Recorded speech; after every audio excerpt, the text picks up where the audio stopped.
ಗಣೇಶ ಹಬ್ಬ ಬಂದ್ರೆ ಸಾಕು ಇಡೀ ರಾಜ್ಯ ಶಿವಮೊಗ್ಗದ ಮೇಲೆ ತನ್ನ ದೃಷ್ಟಿಯನ್ನ ಇಟ್ಟಿರುತ್ತೆ. ಕಾರಣ ಅಂದ್ರೆ ಶಿವಮೊಗ್ಗದಲ್ಲಿ ಈ ಹಿಂದೆ ನಡೆದ ಕೆಲವು ಅಹಿತಕರ ಘಟನೆಗಳು. ಈ ಬಾರಿ ಇನ್ನೇನು ಗಣೇಶ ಹಬ್ಬ ಬಂದೇ ಬಿಡ್ತು.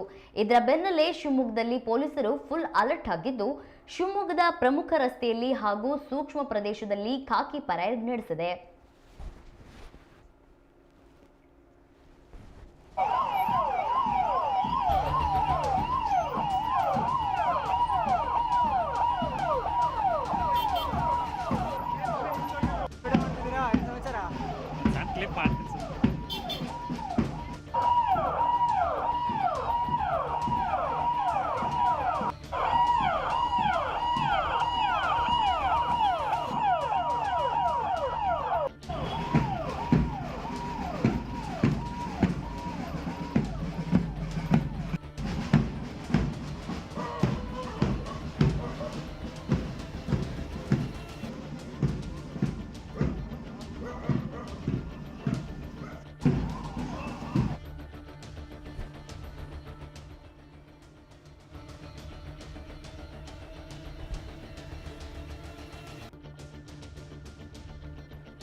ಯಾವುದೇ ರೀತಿಯ ಅಹಿತಕರ ಘಟನೆಗೆ ಆಸ್ಪದ ನೀಡದಂತೆ ಖಾಕಿ ಕಟ್ಟೆಚ್ಚರ ವಹಿಸಿದೆ.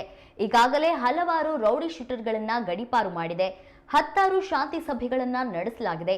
ಇದೀಗ ಶಿವಮೊಗ್ಗ ನಗರದ ಸೂಕ್ಷ್ಮ ಪ್ರದೇಶದಲ್ಲಿ ರೂಟ್ ಮಾರ್ಚ್ ನಡೆಸಲಾಗಿದೆ. ಶಿವಮೊಗ್ಗದ ಕೋಟೆ ಪೊಲೀಸ್ ಠಾಣೆಯಿಂದ ಪ್ರಾರಂಭವಾದ ಪೊಲೀಸ್ ಪಥ ಸಂಚಲನ ಆಂಜನೇಯ ಸ್ವಾಮಿ ದೇವಾಲಯ, ಮಾರಿಕಾಂಬಾ ದೇವಾಲಯ, ಮಹಾರಾಜ ರಸ್ತೆ, ಯಲ್ಲಪ್ಪನ ಕೇರಿ, ಲಷ್ಕರ್ ಮೊಹಲ್ಲಾ, ನಾಗಪ್ಪ ಕೇರಿ, ಉರ್ದು ಬಜಾರ್ ಸೇರಿ ಪ್ರಮುಖ ರಸ್ತೆಯಲ್ಲಿ ಹಾದು ಬಂದು ಶಿವಮೊಗ್ಗದ ಗೋಪಿ ವೃತ್ತದಲ್ಲಿ ಮುಕ್ತಾಯವಾಯಿತು.